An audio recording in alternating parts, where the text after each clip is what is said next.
Welcome back to Kamikaze Overdrive MMA predictions for UFC 126. Before getting to our next event, let's recap what's been a busy few weeks of MMA. First off, back at UFC Fight for the Troops 2, I went 3-2, dropping the opening and closing fights of the night. Not much to say about the card. The two fights I lost were the ones I felt I could have gone either way on, so you live and you learn. Next up was Strikeforce Diaz versus Cyborg. I went 2-1. The two wins were bang on with submission victories for Roger Gracie and Nick Diaz. The one defeat of the night was the Lawler to Jacare fight. I figured Lawler had a chance to catch Jacare on the chin, and he did. He rocked him and had the champ in trouble, made the mistake of falling to the ground instead of keeping the fight standing.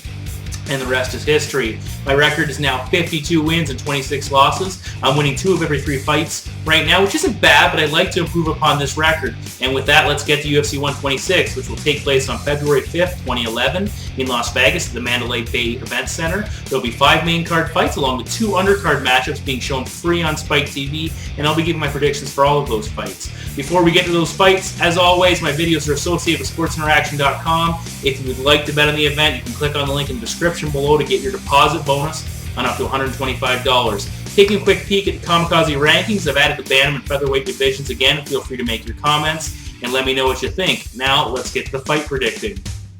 Kicking off the Spike Free show for UFC 126, we're in the featherweight division. As undefeated 9-0, Chad Money Mendez will go toe-to-toe with Michihiro Omigawa, 12-8-1. Mendez finished his WEC career with 4 wins and could be in line for a title shot in the near future if he can keep his success going. Omigawa has strung together 5 consecutive wins, rejuvenating his career, which saw him drop to 4-7 before winning 8 of his next 10 fights. There are no odds for this fight, but I would put Mendez as the heavy favorite, paying around $1.25, and Omigawa, the dog, at $3.20. Much like most WEC fighters, their debut in the UFC could be a little bit overwhelming, so this could have an impact on Mendez's performance. But Omigawa has already had a run with the company at 155, so he is far more familiar with the surroundings. Now, there's no secret to Mendez's game. He's an All-American Division I wrestler that is very quick, has an explosive shot, and incredible upper body strength, which helps him to control a downed opponent. Omigawa is a judo black belt and has competed in multiple judo competitions with success, so he too has a grappling base. He likes to use takedowns and throws to put an opponent on the mat and then go to work with ground and pound and submission attempts. He only has 2 wins via tap-out, but they came in his last 2 fights,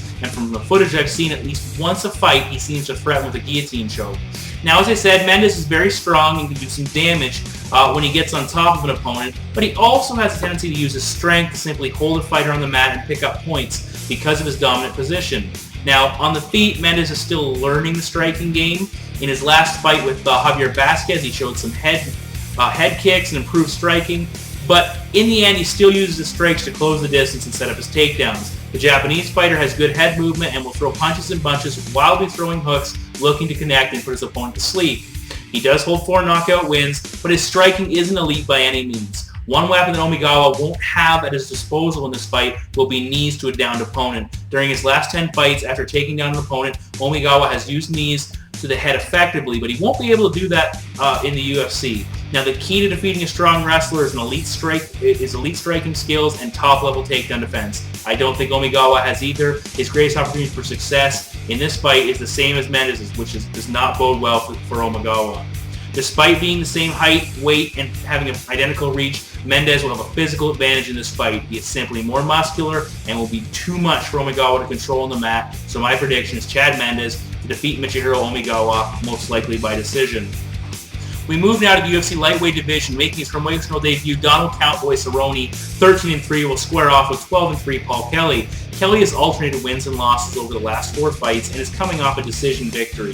Cerrone has won 2 in a row to culminate his WEC career, including a submission win over Chris Ordesky on the final WEC card. Now, there are no odds posted for this matchup. This is a tough call. I would put Cerrone as the slight favorite, paying around $1.65, while Kelly paying out at around $1.90. This is going to be a very interesting matchup. We have a striker with ground skills taking on a submission artist with improving stand-up. Donald Cerrone's first trip inside the octagon will be with a UFC veteran, and Cowboy has already stated that he is nervous for his debut, but I expect that won't be an issue come showtime. The former WEC top contender has 11 career submissions and no knockouts, but don't let that fool you. He has decent striking skills. He can be both aggressive, using a nice mix of kicks and punches, as well as patient, choosing to counter-strike against an opponent. Paul Kelly is a more aggressive striker. He can both brawl and exchange in a technical manner.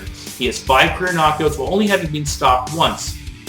Now, even though I get the impression that Kelly would prefer to stand and trade, he will take the fight to the mat as well and stop TJ O'Brien in the last fight with a mounted crucifix and undefended strikes. If the fight does hit the mat, I have to give the edge to Cerrone. He is capable of locking in submissions from multiple positions and finishing a fight. Even though Kelly got the victory over O'Brien and Rolly Delgado, Kelly found himself in some dangerous positions on the mat, getting mounted, his back taken, and nearly submitted, which if you give these opportunities to Cerrone, he will finish. On the feet, I would give the edge to Kelly, but with Cowboy's 3-inch reach advantage, that will level the playing field a bit. Looking back at the Kelly-Seaver fight, Paul Kelly really struggled with Seaver's counter-striking. Now, Cerrone is not near the striker, nor as fast as Seaver, but I think he'll have some success if he chooses to counter-strike in this fight. Now, another point of interest is that this matchup was originally scheduled to be between Sam Stout and Paul Kelly. Now, Stout is strictly a stand-up fighter, so I would assume that that's what Kelly was preparing for. Now the change to Cerrone has been made for a bit now, but I would wonder how much training Kelly has done in the event the fight hits the mat. Either way, I like Cerrone's chances. I hope his first step into the octagon isn't a stumble, so I will be taking Donald Cerrone to beat Paul Kelly by submission. UFC 126 main card will start in the bantamweight division as former champion Miguel Angel Torres, 36-3, will take on 19-6 Antonio Banuelos. Banuelos has won 4 of his last 5 fights, including a victory in his final WEC appearance, but he will be the underdog paying $3.80. Torres returned to the win column in his last fight after having dropped 2 consecutive fights, and he will be a significant favorite in this matchup, paying out at $1.22. This is an interesting contest, as it really is the first bantamweight fight in the UFC showcasing top-level talent from the division. Torres was the former champion and proud owner of 17 consecutive wins before he dropped his title, and then the next fight after that. He rebounded in his last outing after doing some retooling, but I have to wonder, has he really recovered, or is he still vulnerable heading into this matchup? Now, Banuelos' stand-up skills are very solid. He possesses some fast hands, as he displayed in the 2 wars with Scott Jorgensen, throws punches in bunches, has nice footwork moving in and out well, and has scored 7 career knockouts. On the other side of the cage, Torres has 9 knockout wins. He tends to be more of a patient striker, looking for openings and doing a lot of feeling out before he engages. Banuelos, on the other hand, likes to come forward with a barrage of strikes when he attacks, and will also throw some leg kicks. Now, Antonio's big weapon on the feet is his right hand. He will throw it with good power, and if his timing is on, he can put an opponent to sleep. Torres, on the other hand, likes to implement a jab. He has a long reach for a 135-pounder. It will be colossal in this fight at 13 inches, and because of this disparity, he can poke away at a fighter, forcing him to try and close the distance. Against Charlie Valencia, he kept his right hand back close to his ear to protect against headshots, while at the same time keeping it ready to throw with power. He holds his left out well in front, using it to judge distance, and then it's a lightning-fast strike. Valencia had a great deal of trouble getting inside of Miguel's reach in that fight, and I attribute a lot of that to the jab. Now, when Torres does open up, he gets very aggressive, especially if he senses a fighter might be in trouble. He will start to unload with powerful kicks and punches, looking to get his opponent out of there. Now, this did cost him against Brian Bowles. Torres sensed that he had Bowles in trouble, went for the kill, and got caught and knocked out. Moving to the mat, there is no comparison when it comes to submissions, at least. 23-1 is the final count in favor of the former champion, and you have to go back to mid-2005 to find Antonio's lone submission win. Torres is a BJJ black belt, and again, because of his long limbs for a bantamweight, he can really smother and control his adversary on the mat. Looking down the list of his submission wins, he favors the chokes, especially the triangle, which he has pulled off 8 times. Now, Antonio's mat game is wrestling-based. Offensively, he uses his ground skills for 2 purposes: to set up his ground and pound, and to hold his opponent on the mat in order to score points. Now, an area of concern for Banuelos is his submission defense. Granted, he's only been tapped out twice in his career, both early on. He has shown signs that he is vulnerable. In his last fight, he was in a dominant position on the ground and then found himself locked in a Darce choke that probably would have ended the fight had the round not expired. Also in that fight, Antonio seemed tentative in the stand-up, and I attribute this to the 5-inch reach disadvantage that Banuelos was dealing with. As I've already mentioned, the reach will be over a foot difference in favor of Torres, which, with his use of the jab, I give him the edge in the feet. And with Torres' superior submission game, I give him the edge on the mat as well. Banuelos certainly has the opportunity to win if he can bull rush Torres and catch him with a quick shot, or if he can avoid the submissions and use his wrestling to hold Miguel on the mat for the majority of the fight. But those are some big ifs, and I think I'm going to go with the fighter that has the greater opportunity for success. So I'll be taking Miguel Torres to defeat Antonio Banuelos by submission. We move next to the UFC light heavyweights as undefeated 12-0 Ryan Garth Bader will go toe-to-toe with 11-1 John Bones Jones. This will be the second time I've done predictions for each of these fighters, and they both are coming off victories that I predicted. Bader defeated Little Nog and has compiled a 5-0 record in the UFC, while Jones took down Vladimir Matyushenko and has won 2 in a row since his DQ against Matt Hamill. Despite the similarities in record and hype surrounding these two fighters, Jones will be a heavy favorite on the books at $1.26, while Bader will be the underdog paying $3.50. I would think that the winner here could earn a title shot, or at the very least a spot in a number one contenders matchup. Now, both fighters have a wrestling background. I give the edge to Bader as he's a multiple-time All-American Division I wrestler, but this isn't just wrestling. Ryan has an explosive shot and powerful takedowns. When he gets a fighter to the mat, he can control them and rain down some heavy and potentially fight-ending punches. Like he demonstrated in the first round versus Little Nog, Bader will stack an opponent and then do a lot of damage from the top. Jones too has solid takedowns, but he tends to use more throws and trips. And when he gets a hold of the fighter's body, his long reach and usual height advantage gives him leverage, which results in Bones taking his opponent for a ride. On the mat, Jones is incredibly effective at ending his fights. His abnormally lanky body and long limbs allows him to neutralize his foe before attacking. Against Vera, Matyushenko, and Matt Hamill, Jones took the fight to the mat, controlled the fighter on the bottom, and then when he felt there was an opening, he blitzed them. And he can do it from anywhere, which makes his ground and pound that much more lethal. Against Hamill, he mounted him. Against Vera, he postured up from the guard. And against the janitor, he tied him up in a crucifix position and used his elbows to stop that fight. Moving to stand-up, Ryan Bader is very aggressive and likes to keep the pressure on an opponent. He predominantly uses punches when he attacks, throwing mostly two-punch combos. He likes to throw his right with reckless abandon, sometimes coming forward almost too wildly, looking for the big shot, and he has KO power as he demonstrated against Keith Jardine. On the defensive, he covers up well, keeps his chin tucked, and backs away to avoid taking too much damage. One area of concern is that because he throws so much into his strikes, he has a tendency to slow down, which makes his takedowns far less effective. Against both Jardine and Lil Nog, he was able to take them down early, but as those fights progressed, Bader tired and struggled to score with his takedowns. Jones' striking is quite unorthodox. He has a tremendous reach, 84.5 inches, which helps him with any fighter. He has shown a willingness to throw a spinning elbow and some heavy leg and body kicks. But because of a lot of Jones' fights are either ended early or spend a great deal of time on the mat, we haven't seen all Jones has to offer in the stand-up. Defensively, Jones keeps his legs spread, giving him a wide base to defend against the shot, and showed his good takedown defense and balance against a well-regarded wrestler in Matt Hamill. Now, this fight has been on my radar for a long time, even before it was officially announced, and it's time to pick a winner. Now, there are a number of things that stand out to me.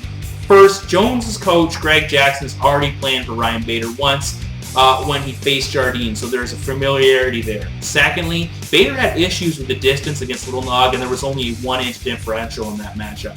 In this fight, there will be a ridiculous 10.5 inches. Bader did a lot of swinging and missing against Nogueira, and it seemed to wear him out. If this fight stays standing, I can't see how that won't happen again. And as I said, Bader's shot becomes far less effective in the later stages of a fight when he tires. Jones' takedown defense will be key early on. If Bader can't score takedowns, he will be faced with a barrage of kicks and punches from a great distance that he might not have an answer for.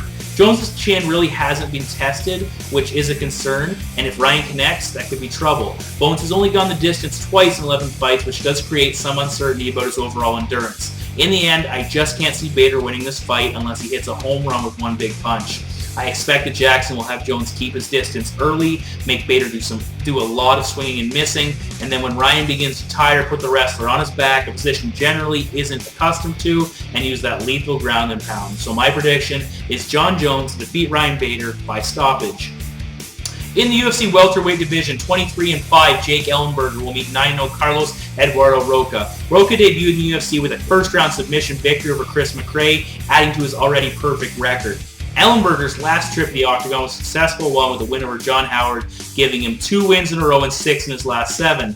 The undefeated Roca will continue the trend of significant underdogs in this card, paying out at $3.50, while Ellenberger will be the favorite at $1.25. This is one of those fights that I really like breaking down. A talented UFC newcomer, paying a lot as the underdog. I've had success in the past picking winners like Miguel Falco and Charles Oliveira, making some cash, and doing it because they're viewed as heavy underdogs against a UFC veteran without real consideration for their respective skill sets. Starting with Rocha, he's a Brazilian Jiu-Jitsu black belt with 8 of his 9 wins by submission. He's very versatile in his submission game, attacking arms, legs, and a fighter's neck. Having watched some of his previous fights outside of the UFC, he is a very explosive shot. I was really surprised to see how lightning quick he was able to drop down and power through an opponent. When he gets the fight to the mat, he attacks constantly and will take a serious beating while working towards a potential submission. He can also do a lot of damage with some ground and pound, but in the end, his goal is to set up a submission game. Now, Jake Ellenberger is no stranger to the grappling game either. He has a wrestling background. He's a BJJ blue belt with 5 submission wins to his credit and has decent takedown defense. His submission defense is admirable, and he's only been tapped out once back in 2007 against pretty solid submission fighters in Carlos Condit and Mike Pyle, who have combined for 30 career submissions. Ellenberger was able to avoid and push through their sub attempts. Adding to his submission skills is a very heavy top game. Ellenberger can really throw down with big power. He did some serious damage to John Howard's face, forcing a stoppage, and after rocking Mike Pyle, he stopped him with some ground and pound. On the feet, I give a significant edge to Ellenberger. He's got 15 knockouts and has never been stopped himself. The combination of his powerful striking, followed up by his heavy ground and pound, can be lethal. He possesses a very stiff right hand. He rocked and almost stopped Carlos Condit when he connected in that fight. Adding to the power in his hands, he's fast on his feet, will mix in kicks, and uses combinations to set up his takedowns. I haven't seen a great deal of Rocha's striking skills, but from what I have seen, he will use kicks and strikes predominantly, again, to get the fight to the mat. Looking at this matchup, you have one fighter who wants to fight on the ground, and you have a second fighter that can be equally as dangerous on the mat or on the feet. Rocha's tendency to take a lot of damage in pursuit of a submission could get him in trouble with the power behind Ellenberger's ground and pound. I could see this fight being stopped on the mat. If Jake can use his wrestling in reverse and keep his fight standing, he will be in control of the matchup from the start. Ellenberger's submission defense will be tested in this bout, but I think that the combination of his ground and pound and superior power striking will be too much for Rocha, so I'll be taking Jake Ellenberger to defeat Carlos Eduardo Rocha by submission. In the co-main event of the evening, former light heavyweight champ 17-6 Forrest Griffin will battle former middleweight champ 28-5 Rich Ace Franklin. Griffin last fought in November 2009, earning a victory over Tito Ortiz, while Rich earned a victory over another UFC legend back in mid-2010, defeating Chuck Liddell. On the book, Sports Interaction is the former 185-pound king is the favorite, paying $1.47, and Griffin paying $2.50. Listening to the comments made by Joe Rogan and Mike Goldberg regarding these two fighters, there are a striking amount of similarities. Both fighters use a lot of kicks in their stand-up, sometimes winning fights because of them. Rich relies on his left kick to do the heavy lifting, and he stopped Matt Hamill with a kick to the body. Griffin, on the other hand, likes to throw his right leg, where he has found the most success is using it to wear down his opponents. Against Hector Ramirez, he landed a large number of kicks en route to victory, and against Rampage, he took some bounce out of Jackson's step with his leg kicks, which played a significant role in Forrest capturing the 205-pound title. Both fighters have great endurance and seem to be able to just keep pushing it even into the later stages of a fight. Forrest has gone into or beyond the third round on 11 occasions, and Franklin has done this 8 times. Rich is 3-1 in decisions, and Forrest an impressive 9-2 when going the distance. Both fighters have underrated ground games, and the stats back this up. They have combined for 17 career wins by submission. Rich is a brown belt under George Gurgel, and Forrest a black belt. And finally, they are no stranger to the octagon. Rich has entered the cage 17 times, and Griffin has done it on 12 occasions. So those are the similarities. Now let's hit on some of the areas I think the fighters differ. I think that Forrest is a little lighter on his feet and moves more fluidly than Rich. Franklin is no slouch, he moves well, but I give the edge in the lateral movement and elusiveness to Griffin. When it comes to overall attacking style, Rich is far more aggressive. He likes to come forward with his attacks and looks for openings for his kicks and punches, sometimes getting a little too aggressive and leaving himself open to be attacked, as we saw from time to time in the Vanderlei Silva fight. He will throw some feints, get an opponent to react, and then fire off a kick, which can be quite effective. He also utilizes the jab quite nicely, which Rashad Evans had success with against Forrest when he took the title from Griffin. Now Forrest, he used to be a brawler, but he got away from that style in the Ramirez fight and became a far more patient striker. He will use his reach to keep at a distance, throwing a lot of kicks, but generally waiting to be engaged by his opponent before countering and then retreating. The power edge goes to Rich. He has scored 15 career knockouts to Forrest 4. Franklin isn't the most devastating striker around, but he has shown that when the damage begins to pile up, if he connects, he can put an opponent to sleep. Now, both fighters have been on the wrong end of the KO 4 times. Of the combined 8, Anderson Silva owns 3 of those knockouts. Overall, though, I think that Forrest can take more damage than Rich. I know the stats don't really suggest an edge either way, but I just feel more comfortable trusting Griffin's chin over Franklin's. Physically, Griffin will have a slight edge standing 2 inches taller and with a 1-inch reach advantage, but I think this will be magnified by the stance of the fighters. Rich tends to spread his legs more and hunch down a little bit, which shortens him up, while Griffin stands a little more straight up and down, keeping his hands up and making himself harder to hit. Now, I don't expect a lot of takedowns, so these fighters will be able to throw leg kicks at will, which should make for an exciting stand-up battle. Now, Forrest has been away from the UFC for roughly 15 months, which is a concerning fact, but Rich has also missed some time with just over 7 months since his last bout. I wouldn't call it a wash, but I would say the time away for Forrest won't be as important as some might make it out to be.